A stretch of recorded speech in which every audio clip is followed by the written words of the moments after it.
Qala fabima aghwaytani la'aq'udanna lahum siratakal mustaqim. Ya, qala maka syaitan itu berkata, bima aghwaytani, karena engkau telah menghukumi aku tersesat. Ini jahatnya. Jadi saya katakan tadi di awal, jika memang keangkuhan, kesombongan itu sudah menyelimuti keadaan satu makhluk, ya. Saya tidak katakan seseorang, tapi satu makhluk. Bahkan kalangan jin sekalipun, jangankan manusia, jin sekalipun, jika tertutupi oleh sifat kesombongan itu, maka potensi untuk mendapatkan pencerahan yang mengembalikan pada kebaikan, untuk mendapatkan hidayah yang menggugurkan semua potensi buruk untuk menjadi baik itu akan menjadi sulit didapati.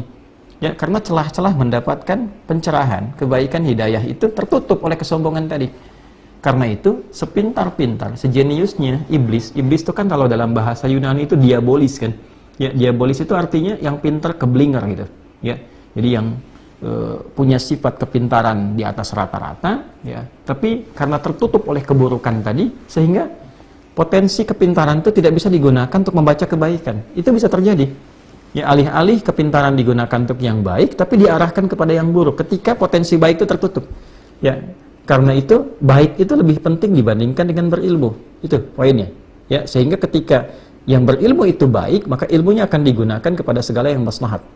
Ya, tapi semakin pintar kebaikannya tidak ada, itu damage-nya, ya, menghancurkannya lebih banyak. Jadi kalau pencuri yang pintar itu pasti ngambilnya, korupsinya lebih banyak dibandingkan dengan pencuri yang kurang pintar, ya. Nah, akan lebih bagus kalau pintar dan baik. Jadi jangan bandingkan misalnya pilih mana, pintar nggak baik atau bodoh baik. Ya, maka pilihlah yang pintar dan baik, ya. Nah, kembali ke sini. Karena engkau telah menghukumi aku sesat, ya Allah, itu kan, menghukumi aku ini terjauh dari rahmatmu, fabima aghwaytani. Ya, ghawa itu kan sesuatu yang melampaui. Ya, sesuatu yang lewat dari batas, gitu ya. Ya, sesuatu yang tidak biasa. Aghwa itu menghukumi sesuatu yang telah melampaui batas, ya, sesuatu yang kelewatan, gitu kan. Ya Allah, engkau telah menghukumi aku kelewatan, ya, aku tersesat, aku bersikap yang kurang bagus, gitu kan. Nah, tertutup dia oleh keburukan tadi, la'aq'udanna lahum siratakal mustaqim. Karena itu aku putuskan, ya, aku ingin buktikan, ya, kehebatanku itu, kata syaitan, ya, keangkuhannya dia ingin buktikan dengan apa? La'aq'udanna lahum siratakal mustaqim. Aku akan cegah mereka untuk mendapatkan jalan petunjukmu yang benar, ya, jalan petunjukmu yang lurus. Ya, ini yang menjadikan kita setiap waktu memohon kepada Allah dijauhkan dari syaitan supaya konsisten pada petunjuk yang benar itu. Makanya kita baca tuh sehari 17 kali, ihdinas siratal mustaqim, ihdinas siratal mustaqim, ihdinas siratal mustaqim. Ya, apa di antara faidah itu? Supaya Allah berikan kita kekuatan untuk melawan bisikan-bisikan setan. Itu di antara faidahnya. Jadi kalau Anda bertanya kenapa kita membaca, ya, ihdinas siratal mustaqim, ihdinas siratal mustaqim 17 kali dalam sehari, ya, dan di setiap waktu, setiap pergantian waktu. Dari mulai subuh, kemudian ke zuhur, siang, masuk ke asar, sore, maghrib menjelang malam, ke isya. Kita minta sama Allah, ya Allah, ya, berikan aku kekuatan, tunjukkan kepada kami, ya Allah, petunjukmu yang lurus, petunjukmu yang benar. Ya, untuk minta kekuatan supaya ditanamkan dalam jiwa kita. Nanti saya akan bahas apa kaitannya dengan keadaan jiwa. Karena syaitan itu akan menanamkan pada jiwa, memberikan bisikan, yang ini lebih bagus, ya, jangan ambil yang ini yang lebih ideal dan sebagainya. Sehingga alih-alih misalnya seorang hamba menunaikan salat, dia bisa tinggalkan salatnya untuk mengejar sesuatu yang tidak penting. Ya? Kan ada sekarang orang mengejar untuk dapatkan satu peluang pekerjaan dan tega meninggalkan Jumatnya hanya untuk menjaga, ya, toko tertentu misalnya, atau jualan tertentu misalnya, yang dia pun tahu sebetulnya rezekinya di tangan Allah. Ini aneh memang orangnya. Dia sudah paham rezeki di tangan Allah, Allah yang memberikan rezeki kepadanya, tapi dia mengerjakan perbuatan yang menjauh dari Allah dan tidak disenangi oleh Allah Subhanahu wa ta'ala. Itu bagian dari godaan. Itu ditanamkan kepada jiwa. Makanya orang-orang yang sering sholat terkoneksi dengan Allah Subhanahu wa ta'ala, ya kan? Dia mengoneksikan dirinya untuk menyembah Allah, sujud kepada Allah Subhanahu wa ta'ala, dan berkata kemudian dalam berdirinya, ihdinas siratal mustaqim, itu diberi kemantapan dalam jiwanya. Nanti saya akan terangkan, ya, bagian itu pada hal yang terpisah. Diberi kemantapan. Sinyalnya gampang. Begitu nanti ada bisikan pada keburukan, hatinya pasti akan mencegah. Ini sinyal baiknya. Jangan lakukan ini nggak bagus. Jangan lakukan itu, kau akan celaka, kau akan begini. Itu kemantapan yang dimaksudkan.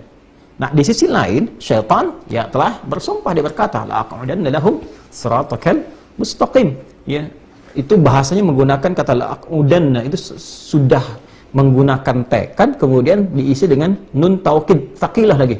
Ya, nun taukid tsaqilah menggunakan nun, ya nunnya lagi yang versi tinggi untuk menunjukkan kesungguhan. Yaitu dalam bahasa Arab itu kalau orang sudah tidak mampu mengerjakan sesuatu karena kelemahannya, yaitu sudah dikatakan dengan taqa'ud, huwa mutaqa'id, dia sudah purna, sudah selesai karena keadaan fisiknya sudah tidak memungkinkan mengerjakan pekerjaan yang seperti ini lagi, ya. Nah, kalau kita ingin melemahkan sesuatu sehingga tidak mampu mengerjakan tugas yang akan dilakukan dan dia menjadi betul-betul lemah, itu menggunakan diksi yang disebutkan dalam Al-Qur'an ini, ya. La aq'udanna, itu la-nya menunjukkan kesungguhan, ditambah lagi keseriusan pakai nun taukid, itu tsaqilah di situ, ya, dan itu menunjukkan tekad yang sangat serius. Aku betul-betul akan melemahkan, itu kata syaitan, ya. Dan ini ditampilkan di Al-Quran untuk memberikan informasi kepada kita supaya kita kenal, gitu. Ini kalau Allah sudah sampaikan, tegaskan, nggak sadar juga manusianya dengan cara apa lagi dihambat untuk berbuat salah. Jadi ini menunjukkan bahwa Allah menginginkan hamba itu jadi saleh, karena itu diinformasikan. Ya, syaitan berkata, diinformasikan di sini, syaitan berkata, aku akan serius, bersungguh-sungguh melemahkan setiap potensi manusia untuk mengikuti petunjuk Allah yang benar. La'aqudanna lahum siratakal mustaqim. Jadi syaitan pun menyadari, mengakui petunjuk Allah ini benar. Semua yang bersumber dari Allah itu pasti baik. Dan itu syaitan sendiri mengakui. Ya, karena itu jangan diikuti, ya, provokasi-provokasi setan ini, karena dia pun mengakui semua yang bersumber dari Allah itu benar. Artinya kalau Allah memerintahkan itu yang terbaik. Kalau Allah melarang, di situ ada bahaya. Kan? Jangan korupsi, jangan mencuri, ada bahaya di situ. Jangan menipu, jangan berdusta, ada bahaya. Jangan membunuh, jangan berzina, ada bahaya di situ. Jangan riba, ada bahaya di situ. Kan? Setan tuh mengakui. Cuman karena kesombongan, dia gengsi mau ambil. Ya, karena keduluan oleh Adam, dia nggak mau tuh, gengsi dia pada kondisi itu. Itu sebabnya yang menjadikan dia memilih untuk memprovokasi hamba, melemahkan supaya nggak paham. Ya, jangan mencuri, diberikan gambaran-gambaran seakan untuk dengan mencuri itu jadi lebih nikmat, jadi lebih banyak, jadi lebih elit, jadi lebih luar biasa, pengaruhnya hebat, harta dapat datang dengan cara yang cepat, banyak lagi, sehingga semua diangankan, digambarkan, lupa dengan petunjuk. Itu yang dimaksud la'aqudanna lahum. Ya, saya kelihatannya lebih enak. Jangan zina, tetap aja ada yang zina. Karena digambarkan gitu. Tahu, dalam hati kecilnya tahu mencuri itu salah, korupsi itu salah, zina itu salah. Tapi kenapa masih dilakukan? Ini problemnya. Karena nggak kenal dengan cara kerja syaitan ini. Nggak kenal. Ya, jangan riba, masih riba. Ya kan? Jangan zina, masih zina. Tiap hari berita kelihatan, ini selingkuh dengan ini zina, ini begini, ini begitu. Ya kan? Jangan korupsi, tiap hari kita lihat berita, ini pencurian, ini penipuan, ini korupsi sekian, ini begini. Masih terjadi. Kenapa? Boleh jadi karena kurang dekat dengan Allah. Ini, ya kan? Bahasa gampangnya kurang ibadah, kurang sholat, jarang baca dengan benar ihdinas siratal mustaqim. Sholatnya nggak khusyuk, kelihatan kayak yang sholat, tapi nggak khusyuk, nggak fokus dalam sholatnya. Sholat pun karena ada motivasi tertentu saja. Ini problem, itu juga ada dalam Quran. Ada orang yang sholat itu karena motivasi tertentu, karena ria, pencitraan, karena ngejar sesuatu, disebut dengan celaka. Kasihan, fawailul lil musallin alladzina hum an salatihim sahun alladzina hum yura'un. Ada lagi sifat nifaq, munafik, kelihatan, ingin cepat-cepat, ingin buru-buru, karena tuntutan tertentu saja. Motivasi sholat pun karena ingin mengejar dunia. Itu problemnya. Sehingga tidak ada kemudian keistimewaan dari kalimat itu yang menghunjam kepada jiwa, yang betul-betul meminta kepada Allah untuk dilindungi. Ini poinnya. Dan dahsyatnya apa? Di ayat ke-17 ya teman-teman, ثُمَّ لَآتِيَنَّهُمْ مِنْ بَيْنِ أَيْدِيهِمْ. Kan? Kemudian wa min khalfihim wa an aymanihim wa an syama'ilihim wa la tajidu aktsarahum syakirin. Ini poinnya. Ya. Dan dia betul-betul sudah bertekad karena menggunakan lam tadi, kemudian nun taukid, faqilah di akhirnya. Ya, nun taukid faqilah itu menggunakan tasydid di atas nun berharakat fathah. Ya, untuk menunjukkan satu kesungguhan yang sangat luar biasa. Aku betul-betul bertekad dengan segenap kemampuan akan melemahkan hamba itu, ya, supaya apa? Supaya tidak mendapatkan petunjuk dari Allah, dan saat yang bersamaan, ini poin yang paling besarnya, aku pastikan semua sifat pelemahan itu akan aku kuasai dari semua arah yang memungkinkan manusia beraktivitas, yaitu dari depannya, dari belakangnya, kanan dan kiri. Ya, kenapa enggak atas dan bawah?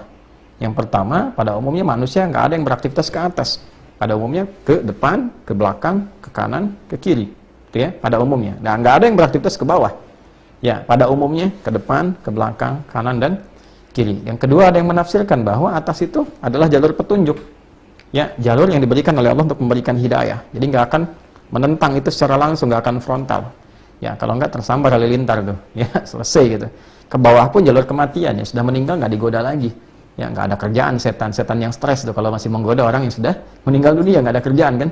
Ya, jadi atas dan bawah tidak terganggu di situ, tapi depan, belakang, kanan, dan kiri, semua potensi arah yang dituju manusia nggak akan lepas dari was-was atau provokasi yang ditimbulkan dari